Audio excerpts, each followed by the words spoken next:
Thank you, Temba, for those. Can I close this thing down? Yeah, you can, Rick. Just put it down? Yes. Okay. Thank you, Temba, for those generous words of introduction. Just an item of housekeeping before I begin. Well, it's not strictly housekeeping. It is really just a courteous or polite request directed at Fred. I know that Fred will be participating at some stage, and in view of the difficulty that he's had in pronouncing the name Eustace, I urge him not to attempt my surname.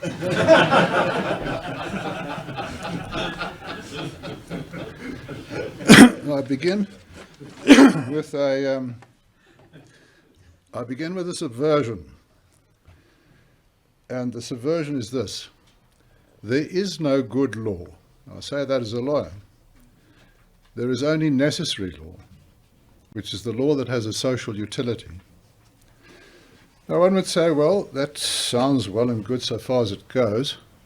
What is meant by social utility? Well, I thought of a definition which I think fulfills the requirements of my understanding of this term, and that is the following. It is the fulfillment of the societal needs of a community of autonomous individuals. So if the law fulfills the society or the societal needs of an autonomous individual, then it is necessary law, not good law, but necessary law. And the genesis of this idea comes a long way. It comes from the idea of the Enlightenment, of the ideas of the Enlightenment. And it is an issue with which I will deal in more detail in due course. But to begin, let me start with an expression that lawyers know very well. It is this: quis custodiet ipsos custodes. We've all heard it. And most people would say, well, I understand pretty well what that means, but then again, maybe not. But I suppose the conventional translation is, well, who is the custodian of the custodians? Or, more generally, who is the governor of the government? Who is going to take control of the government? Who ensures that the government does what it has undertaken to do, and that does so properly and in accordance with the law?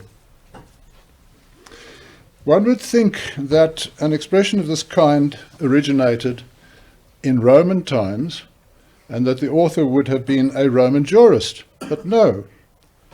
It wasn't a jurist, it was a Roman poet by the name of Juvenal, from his, interestingly enough, work called the Satires. So this gives another pointer to the kind of thinking that is required when one analyzes the law and analyzes it in terms of the requirements that the law must fulfill in order to do what it has to do for the purpose of social utility. The requirements of this particular issue are essential in as much as they derive from literature, from philosophy, from sources that are in many ways quite foreign to law, strictly speaking. But law is a great learner if it takes the trouble to learn, and it has learned many lessons from literature, and indeed also from philosophy. Who would not acknowledge the lessons of Shakespeare, Marlowe, Goethe, and Dostoevsky, and others? I'm reminded, for instance, of an expression used by Albert Camus in a tribute to Greek culture and philosophy. He said, "Greek thought always took refuge behind the conception of limits." It always took refuge behind the conception of limits. It never took anything to extremes, neither the sacred nor reason, because it negated nothing. Modern Europe, on the other hand, and he's referring to modern Europe of the early 20th century, negates whatever it does not glorify. While Nemesis, the goddess of measure and not of revenge, keeps watch. Now, an expression of this kind causes one to take stock. One rereads the passage, in order to ensure that you've understood correctly what it is that the author has in mind. And what he has in mind is two profoundly important issues for the law. And the first is the conception of limits. The second is the conception of measure. So if you have a law which is designed for the purpose of social utility, the first requirement is that it must set limits for itself. Not only does it set limits for itself, but it must be done with a conception of limits in mind.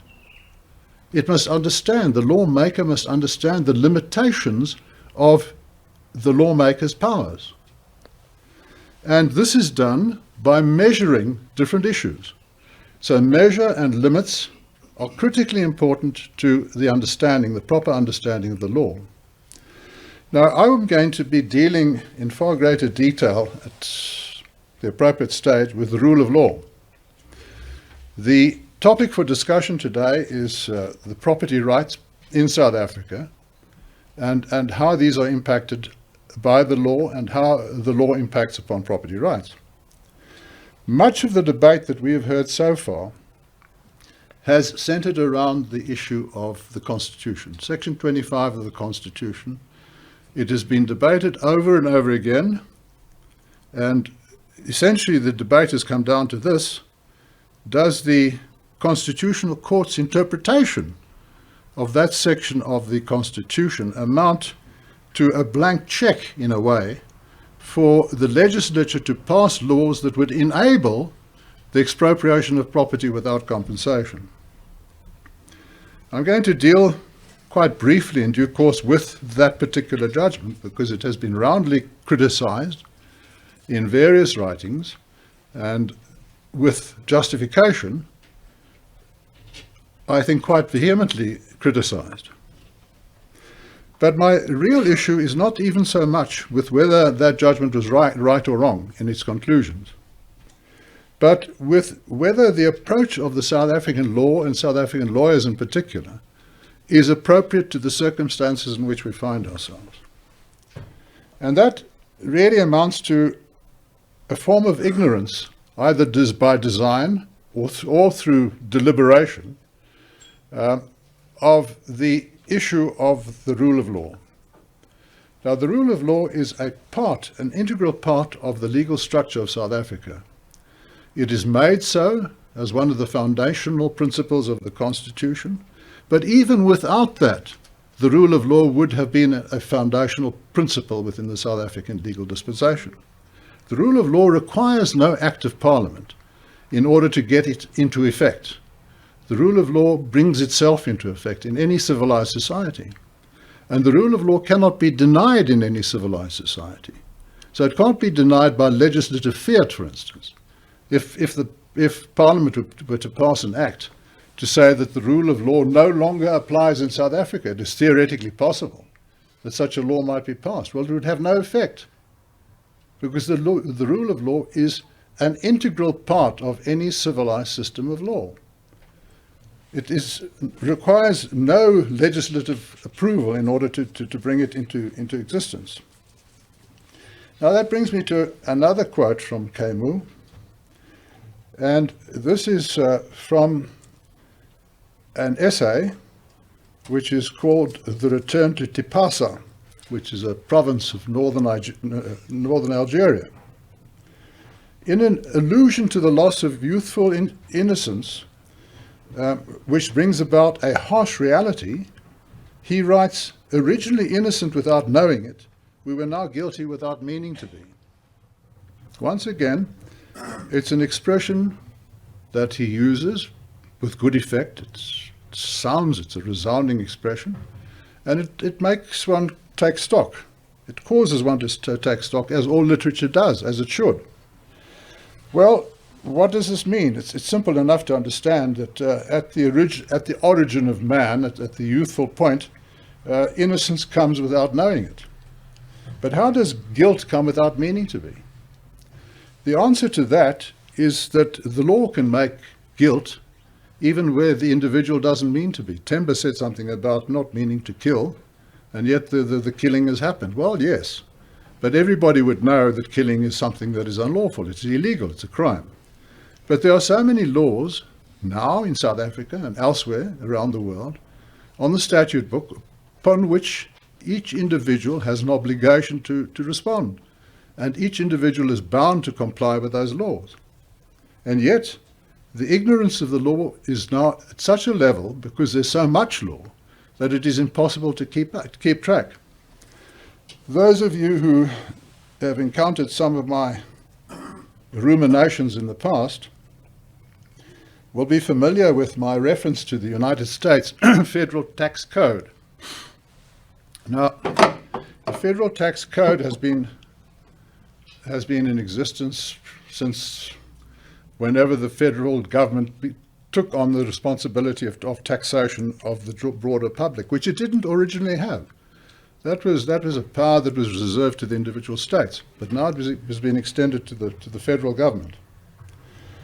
The federal government has brought about a series of tax laws during the existence of this power, which now, at the latest counting, which occurred, I think, 4 or 5 years ago, comprised 75,000 pages.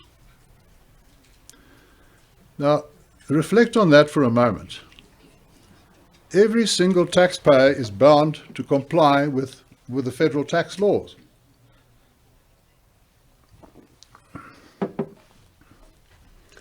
$75,000 pages is beyond the reading capability of even a really literate and articulate and informed individual. Who would have the endurance to take the trouble to read through all of those pages? Now, I'm not suggesting, of course, that every citizen is bound by every one of the pages. Indeed not. In fact, what the Federal Tax Code in the United States comprises is a series of exemptions. And those exemptions have been negotiated on behalf of vested interests by what are called the lobbyists. And we've all heard of the lobbyists. The lobbyists come to the Congress every year armed with wads of cash and other such enticements. And their business, their overt business, is to entertain congressmen and women for the purpose of influencing them in the direction in which they would want them to be influenced, so as to create certain exemptions on behalf of the employer or the employers of the lobbyists. Well, you ask yourself whether this is not a system which is utterly corrupted. Well, of course it is. Of course it is. And worst of all, the system is corrupted quite overtly and to the knowledge of everyone. Everybody is aware of the fact of the lobbyists in the United States. And yet, they continue. They continue and they proliferate. So one must ask oneself, well, what kind of restraint can there possibly be in the light of forces of this kind? Huge money, huge corruption, and it happens, as we can see in this case, not only in a country like South Africa, which is an emergent country, but in an advanced democracy like the United States, because it is overt corruption. There's no question about it. So corruption is also a fact of social and political life. How does one avoid it? How does one go about that?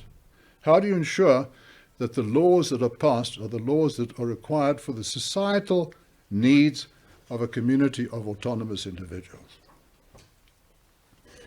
Well, yesterday, Temba spoke quite glowingly of his experience in Prague at about the time of the transition, when the Czech Republic became a separate republic, and the president of that republic was one Václav Havel.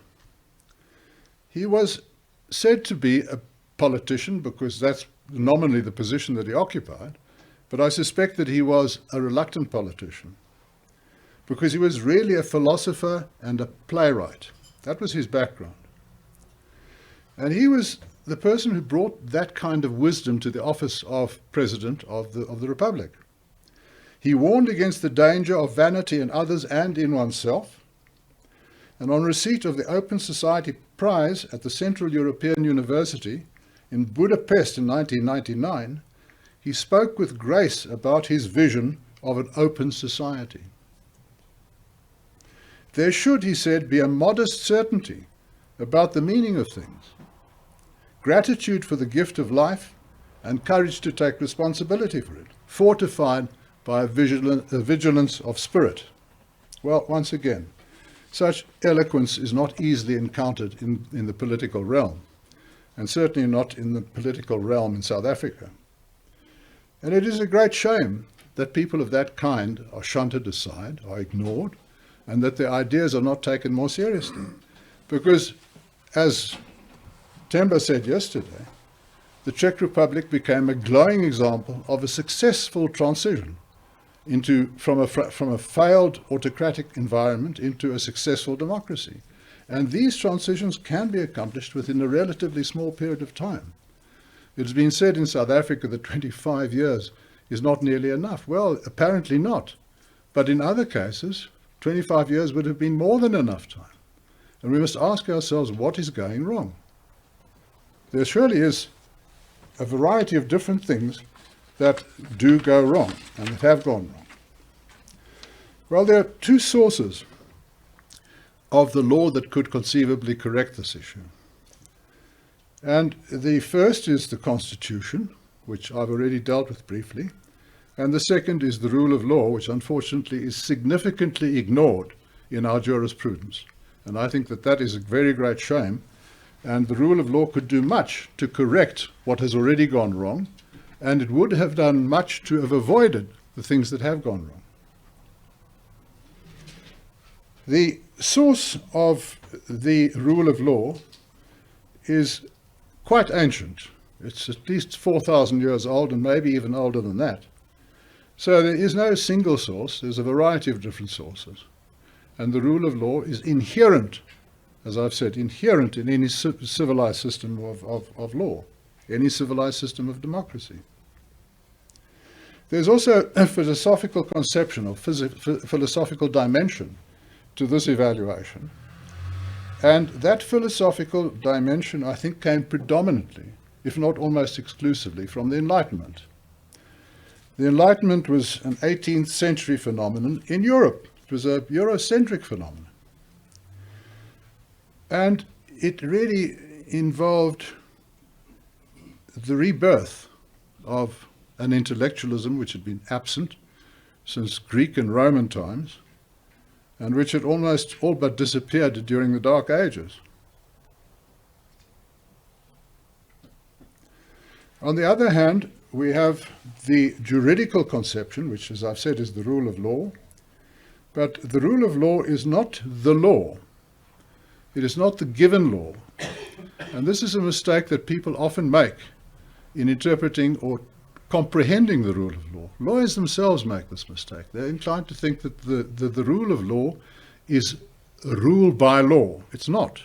It is not rule by law. The rule of law is a supervening legal authority. It is the law of laws. It is the law over the laws.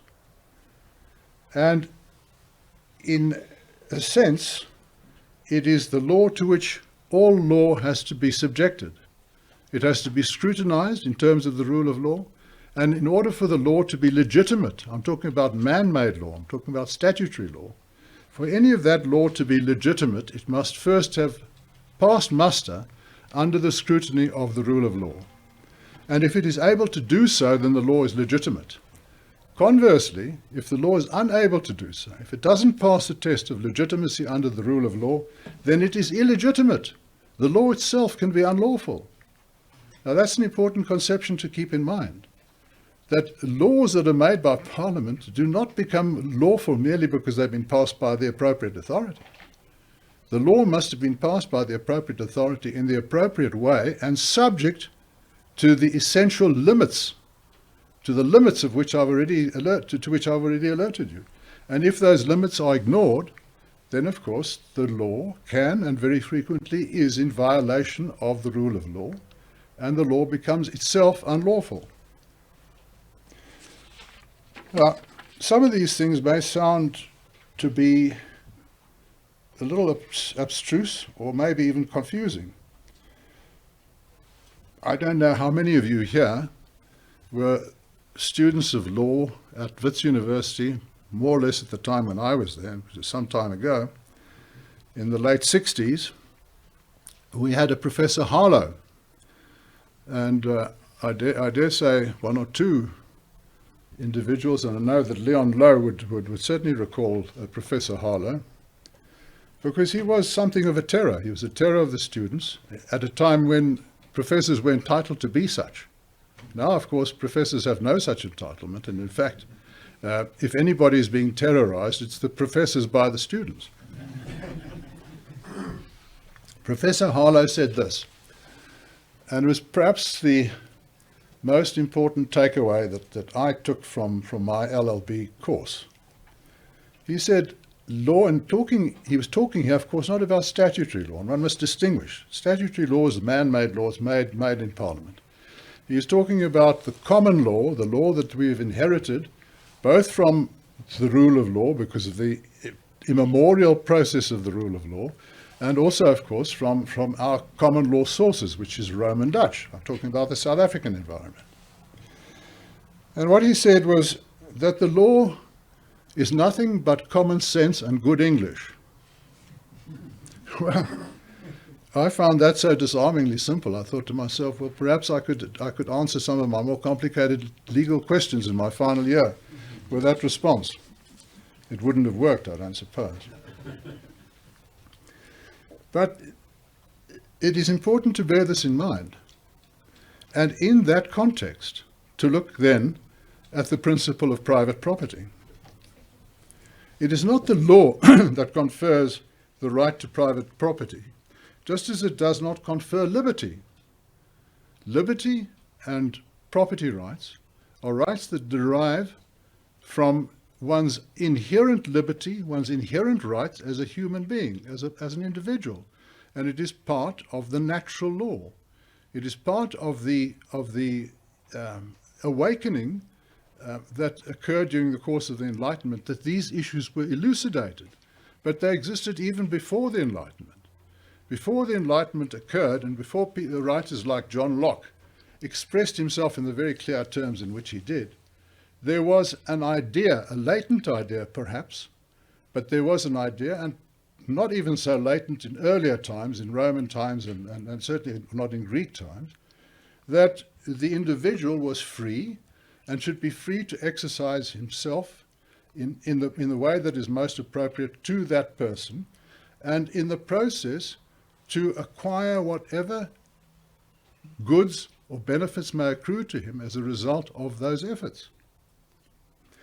Murray Rothbard, who is an important libertarian writer, has this to say in his Ethics of Liberty. He speaks of a natural ownership derived from the law of nature. Now, the natural self-ownership.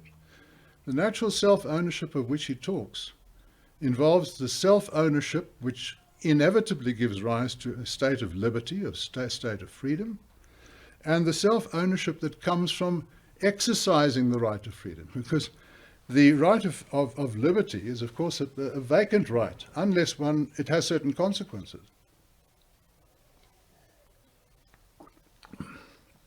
And one of the important consequences of this important right is that one is entitled to accrue whatever benefits one may, in fact, manage to accomplish as a result of the exercise of those rights.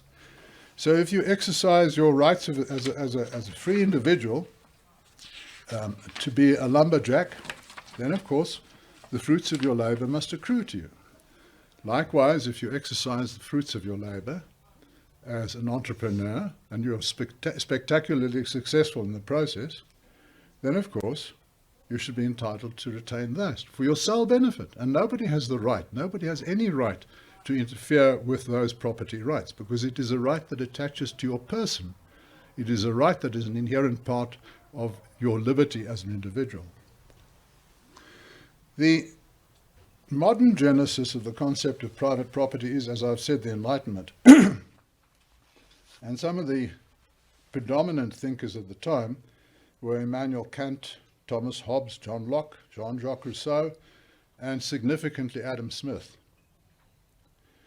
These were all moral philosophers. They regarded themselves as such, and morality was the issue with which they were concerned. They were not concerned with law, not overtly, although certainly what they had to write and what they had to say had implications for the law, just as what Shakespeare and Goethe and Marlowe and others had to write had implications for the law. But it was not part of their overt program to influence the law, but it was an inevitable consequence of their program. Thomas Hobbes, for instance, wrote in Leviathan about the state of man in a state of nature. Now this, of course, was the idealized, or perhaps not so idealized, state of man in a state where there were no restraints. And he saw that as quite a gloomy state of affairs. As far as he was concerned, man in the state of nature was free to do whatever he chose, and the result of that ultimately would be a war of every man against everyone else. And so he came up with this very well-known phrase that life in that condition is solitary, poor, nasty, brutish, and short. Well, that sounds quite miserable, although perhaps some of it is being repeated in modern times. Adam Smith, we're all familiar with him, and the ideas that he wrought and that are valid to this day. And Adam Smith's preoccupation was with the right to own and to take possession of the fruits of your labor.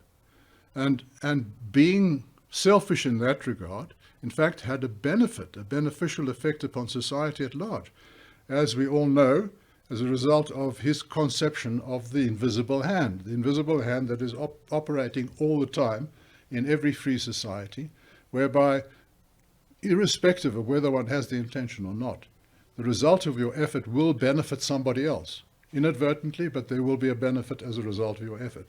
And that is really, surely, the most felicitous situation that one could possibly hope for, because selfishness is not going to be legislated out of existence. The first of Adam Smith's books was, in fact, called The Theory of Moral Sentiments. I don't know if anybody's ever read it. I have to confess that I haven't. But it is interesting that he chose that as the topic for his first book, and that The Wealth of Nations only came subsequently. But if he had been called an economist, I'm sure that he would have disabused anybody of that notion.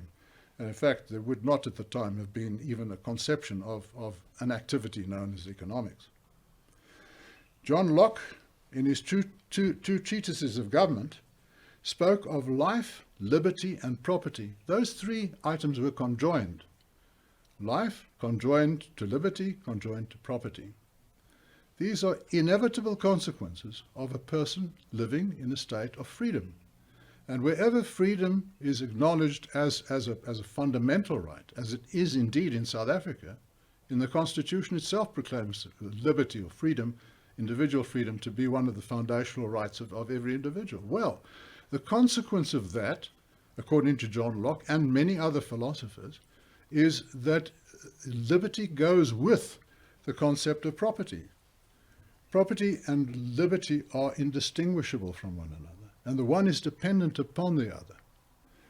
It is significant that in every case that I've been able to think of, in which liberty has been threatened or has come under threat, there is an inevitable, almost equivalent threat to property, to the right of property. And conversely, if one were to threaten or deprive individuals of their right to their property, there would be a corresponding threat to the right of liberty.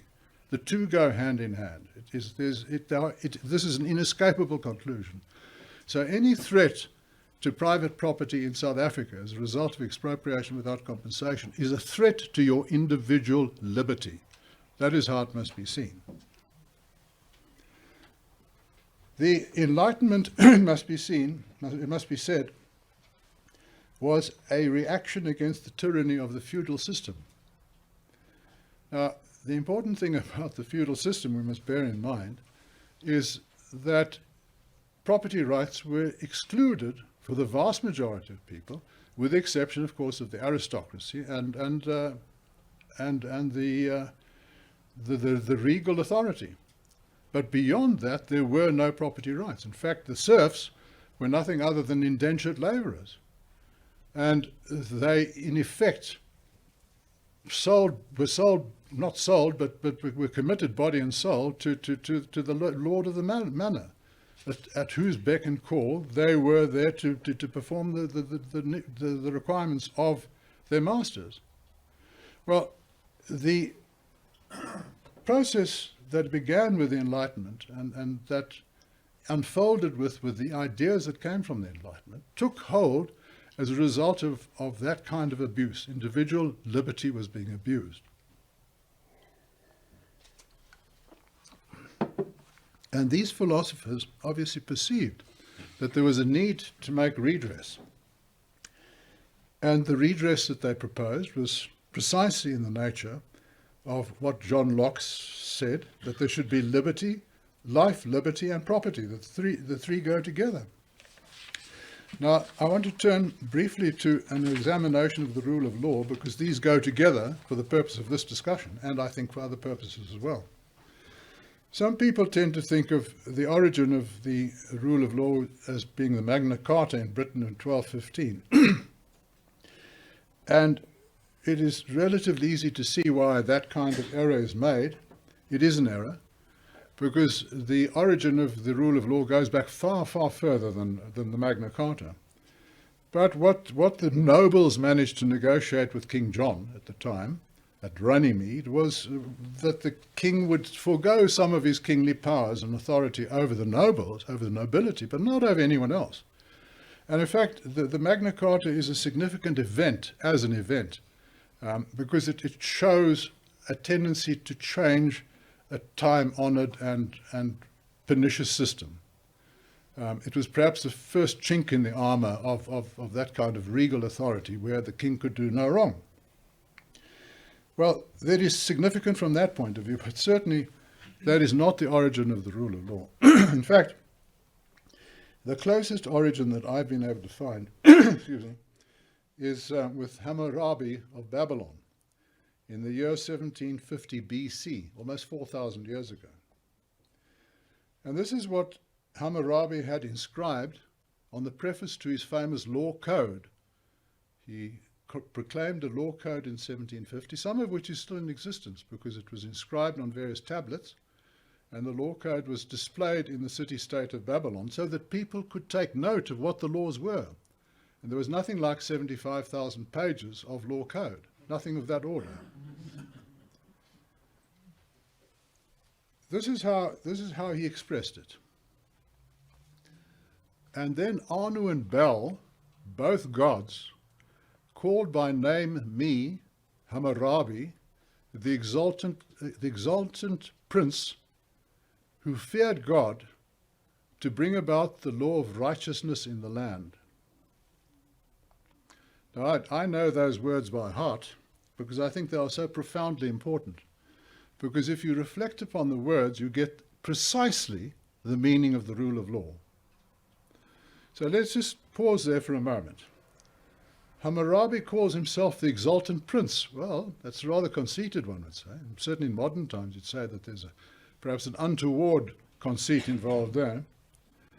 But he then goes on to say he's the exultant prince who fears God. And must be borne in mind that he's called by name by the gods Anu and Bel to do what? To bring about the rule of righteousness in the land. So now one can assume that Hammurabi, having responded to this call of Anu and Bel, will have ensured that the laws that he contrived were reasonable, that they were righteous, and certainly that they were not malevolent, for fear of offending Anu and Bel. So now, what is the analogy between that situation and the rule of law? Well, the rule of law does precisely that. The rule of law, in effect, instructs the lawmaker to make laws in accordance with the limitation that is set out by the principles of the rule of law, for at the risk that if the law does not comply with those requirements, that the law will be unlawful, that the law will in fact be illegitimate. So in like manner as Hammurabi would have thought that he was offending the gods if he didn't obey this command and didn't obey it very strictly, the lawmaker in modern times should be in fear of the rule of law, should be apprehensive of the rule of law, lest the laws that are made by the lawmaker offend against the basic principles of the rule of law. That is the rule of law. It's not the law that is made by the lawmaker. When the lawmaker makes his laws and the laws are legitimate and pass that test, it means only that, that legitimate laws have been made and that they are enforceable and that they should be enforceable. But short of that, the law is illegitimate and should not even be enforced. Publius Cornelius Tacitus, who was a Roman historian, is said to have been one of the greatest prose stylists of his era. And one of his observations was the more numerous the laws, the more corrupt the state.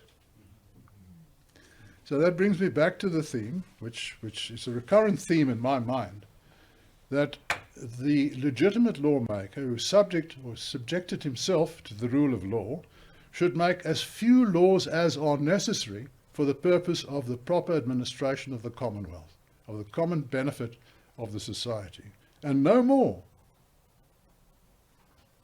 Jean-Jacques Rousseau, in his Social Contract, made the ringing proclamation, man is born free, but everywhere we find him in chains. Well, we all learned that in primary school in history. But it is a resounding call, though. Man is born free, but we find him in chains. It was a reference to what was to be seen all around him under the feudal system. And it was a protest against the injustices of the feudal system and against the inequalities and the lack of freedom. Now, as a result of the movement which was initiated by the Enlightenment, we had the French Revolution of 1789. But even before the French Revolution occurred, the American Revolution, otherwise called the American War of Independence, took place between the years 1775 and 1783. So the first of the important revolutions that were inspired by the Enlightenment occurred not in France, as one would be inclined to think, but in America. And what was it that the Americans were revolting against? They had an object to be free of colonial rule and to express that freedom. And the purpose of the revolution, which eventually resulted in a constitution, the American Constitution, was to set limits for government, to do nothing more than what the rule of law itself would do.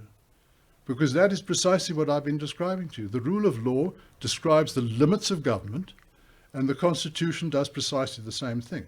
So the Constitution is, in effect, a social contract. It's a social contract which is an embodiment of the more fundamental principles of the rule of law. At the time of the negotiation of the American Constitution,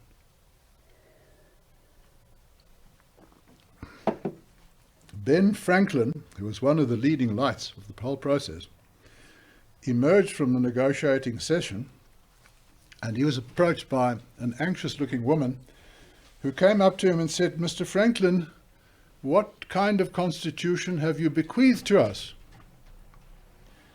And Ben Franklin said, "A republic, madam, if you can keep it." Again, it is worth reflecting upon the wisdom of those words, because the Americans have been unable to keep it. They haven't kept the promise that was made collectively as a result of this social contract at the time when the American Constitution was negotiated and written and the Declaration of Independence was written down by Jefferson and others. They haven't kept it. What do we have now? We have an American empire which bestraddles the world like a colossus. The republic that Ben Franklin had in mind was a republic of free men. Now, it is true, of course, that the emphasis in that case was on men, and the other tragic outcome and hypocrisy that the endorsement of freedom involved in that case was that it acknowledged no freedom for the slaves. The slaves would remain enslaved. It was regarded as just accepted practice that should be the case. And nobody, I don't think, pointed out to these learned people, and they were learned. Ben Franklin was said to be one of the most learned people of his age, and probably of ages beyond that. But nobody pointed out to Jefferson at the time that he was an owner of some 200 slaves on his various estates. And yet they were capable of writing words of this kind and expressing themselves in these glowing terms. So it does demonstrate once again the importance of not placing your reliance upon individuals, but relying instead upon institutions. And the institutions upon which most reliance must be placed is not, in my view, so much the Constitution, but upon the rule of law, because the rule of law is a primordial and intuitive and instinctive part of any civilized system of law, and cannot be undone by any legislative act. In America, in addition to empire, we've got the Patriot Act. Well, I don't know how many of you are aware of the circumstances in which the Patriot Act came into existence, but it was in the wake of the attack on the World Trade Center and on the Pentagon. And within weeks, if not within days, the draftsman of Congress had come up with what I think was a 700-page document called the Patriot Act, which already gives warning of its intention. And this Patriot Act was passed in haste by the legislators, many of whom confessed never to have even read the document. So they brought into existence a law of some 700 pages called the Patriot Act, which had some grotesque provisions, including detention without trial. And we recall, for instance, in South Africa, many of us will recall, the detention without trial, which occurred in South Africa as a result of the 90-day detention law and the 180-day detention law, both of which caused enormous outcries within civil society and by the press and the media. There was a huge response, as there rightly should have been, to this kind of oppressive legislation of the apartheid government. But the Patriot Act of America does more. It empowers the authorities in certain circumstances, and true that the circumstances are circumscribed, but so that, as they were in South Africa with the various detention laws. But in those circumstances, the detention can be indefinite. Now, I'm not aware of whether there's a sunset clause in respect of these provisions. I would hope that there is. But that, in any event, is the form in which the law was originally passed. Well, what has come then of Ben Franklin's Republic, madam, if you can keep it? So it does demonstrate a very important point, that these truths that have come to us from what I would call elevated sources, elevated intellectual and moral sources, Enlightenment in particular, but even the examples of people like Benjamin Franklin and others, Thomas Jefferson, who was undoubtedly a very profound thinker in his day, and many others have given us ideas which we should hold dear, and we should in fact ensure that these ideas are not jettisoned by legislative fiat. In South Africa, we have, contrary to the idea that one's property is inviolate and one is entitled to defend one's right to one's property against the entire world, and that means the government as well.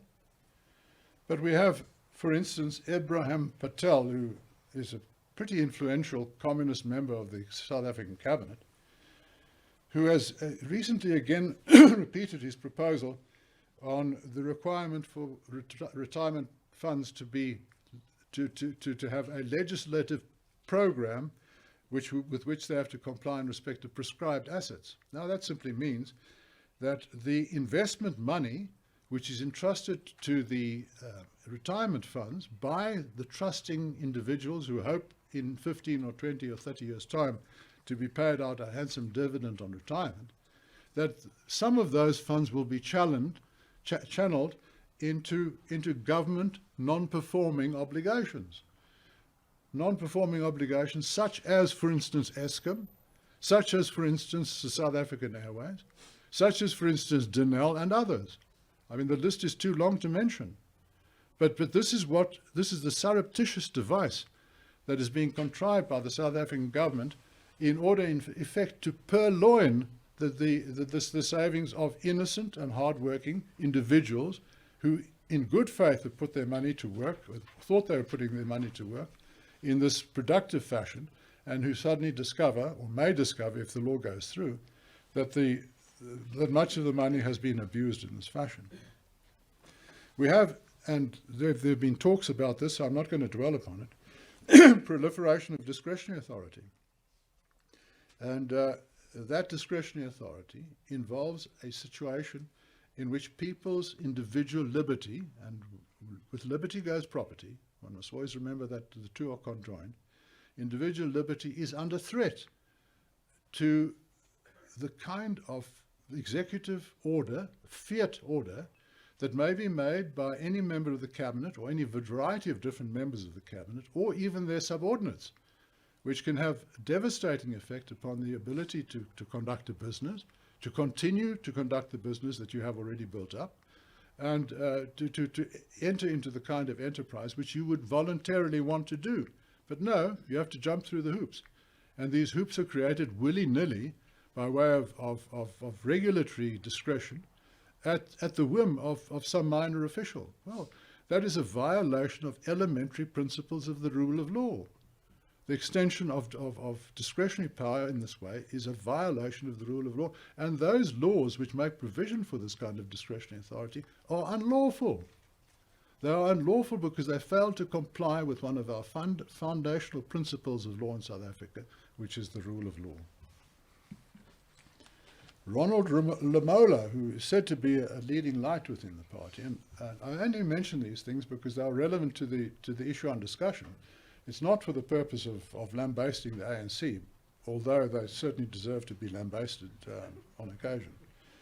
But Ronald Lamola, who is said to be one of the leading and emerging lights of the cabinet and of the ANC, and is now the Minister of Justice, has said that Johannesburg Stock Exchange listed companies must make use of black lawyers. Well, there's no law to this effect yet, but there's no reason to suppose that something of this kind, along the lines of the various iterations of black economic empowerment laws, should see the light of day. There's nothing to prevent a legislative program which has already run amok in respect of individual property rights on black economic empowerment, to do the same in respect of listed companies on the Johannesburg Stock Exchange, and to order them, in effect, to employ black lawyers in a certain proportion of the cases that come before them. And then, of course, you'll have an inspectorate to which you have to open up your books in order to demonstrate that you've complied. So there's a compliance cost, there's the aggravation of not having the freedom of choice. All of those interventions involve violations of individual property rights and of the freedom of the individual.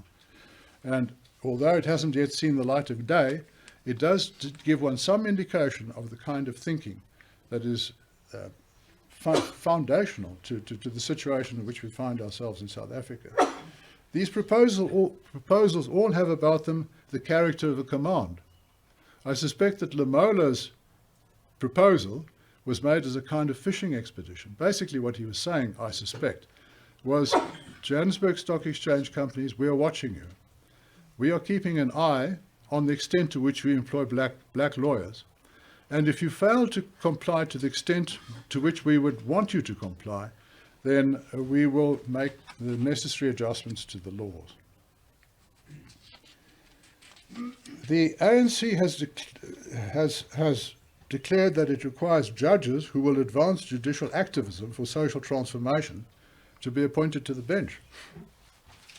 Now, it is a fact that the only bulwark against excessive legislative and executive force, and I call it force advisedly, is the judiciary.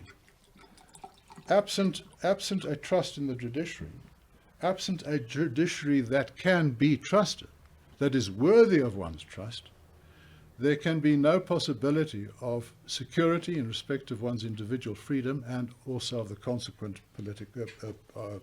property rights. The Legal Practice Act, which is an act which is already in existence, was an act that was passed last year sometime. There have been ructions about it, and there is a suggestion that the validity of the act itself should be challenged in court. And one would hope that that will happen in time.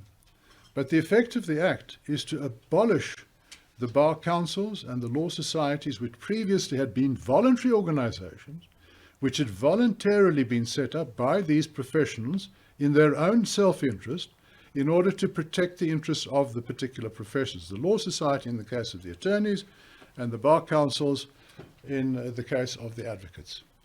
These have been abolished by law and replaced by a single legal practice council. And the Legal Practice Council now is under the ultimate authority of the Minister of Justice. The Minister of Justice has discretionary power over the Legal Practice Council. That never existed under the previous dispensation, where you had separate legal organizations, separate professional organizations taking care of the interests of these professional bodies. This is a first step. It is a first step towards an authoritarian regime in respect of the law, because it is the advocates predominantly, and also the attorneys, who are appointed to the High Court and ultimately to the Constitutional Court, to the Supreme Court of Appeal. These are the judges upon whom we must place our trust in respect of the enforcement of the rule of law. And if we are unable to place our trust in these judges, or do not have any faith in their judgment because they are believed to have been politically appointed or politically influenced, then, of course, the last bulwark against executive authority or over-control, or tyranny, if you like, will have disappeared. Because the courts are, in fact, the last and have always been the last bulwark. The courts have the authority to say to the legislature and to the executive, you have overstepped the mark. You've done what you're not entitled to do, and what you've done is unlawful. They have that authority. But unfortunately, increasingly, they are failing to exercise the authority. I'm told I've got only another 2 minutes. So let me finish by having a very brief reference to one insightful case. And this is the case of Agri SA versus Minister of Minerals and Energy. Well, the reason why this case is important is because it gives us an insight into the thinking of the Constitutional Court in respect of property rights. It's an important case for anybody who wants to study the direction in which South African jurisprudence is headed under the present Constitutional Court in the application of constitutional principles, not rule of law principles, constitutional principles, on property rights. One should pay close attention to the judgment. But the effect of the judgment was, where the state in effect acquires mineral rights, which of course is simply just an intangible right, but it's a property and always has been regarded as property. It's regarded as such under our common law. But where the state acquires that, and it acquires it, as is said by sleight of hand, as custodian for the people, then it is not acquiring, it's not expropriating the property, and it is not expropriating without compensation. And the idea behind much of the talk and the debate on expropriation of property without compensation is that this judgment can be used as the basis upon which one can in future expropriate property without compensation. It is being taken not by some other individual or some other entity, but by the state as custodian for the people of South Africa. Well, that's very, very close to a socialist come communist dogma, is it not? I mean, I think that any communist would say, well, that's fine. That's exactly what we would want. And I suspect that Julius Malema must be rubbing his hands in glee at the prospect that this judgment can be used in that fashion. There's much to be said about the judgment, and much that is wrong with the judgment. But I'm not going to delve into that for the moment, because my emphasis has been on the rule of law.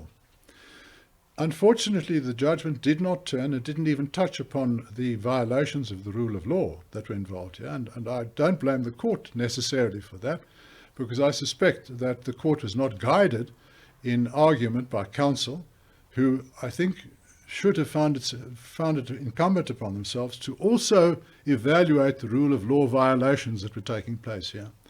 And the rule of law violations do not depend upon Section 25 of the Constitution. Section 25 is that section of the Constitution that guarantees property rights. But beyond that, there is the rule of law that guarantees property rights, as I've been at pains to point out. And unless the rule of law is complied with in respect of any proposed legislation, which may and probably will see the light of day within the next 12 months or more, that legislation would be in violation of a fundamental foundational principle of South African law. And hopefully that will then, when it comes about, as I believe it probably will, that will be challenged in the appropriate court, and hopefully the court will then see the matter in the correct, in the appropriate juridical fashion, as it should do, in order to uphold the principles of the rule of law, if not the Constitution. I just want to end briefly with a commercial. I think that the practice has been established here, at least by one of our participants, that it is perfectly in order to talk about publications that one is involved with, or indeed publications that you have yourself published. Well, I'm not going to plug myself, but I want to plug Martin van Staden's book on constitutionalism and the rule of law, which is an excellent document which evaluates how the Constitution and the rule of law should be applied in respect of the principles which I've discussed and others besides, and in particular in respect of property rights. And Martin has done a very good job at analysing the case of Agri SA versus Minister of Minerals and Energies. He's done a polite but firm criticism of that judgment, which is appropriate in the circumstances. And anybody who wants to know more about the judgment and about the bases upon which the court has gone wrong would do well to spend 150 Rand to buy Martin's book and to inform yourself about, to give yourself more information about the circumstances in which we presently find ourselves and the threat to property rights in South Africa. I regret that I'm unable to give a more positive assessment, except to say that there is still the requirement, and it's a very important requirement, of the rule of law, which thus far has been all but ignored in South African jurisprudence. And if more attention is paid to the rule of law, we may find that a felicitous outcome is still possible in this regard. Thank you.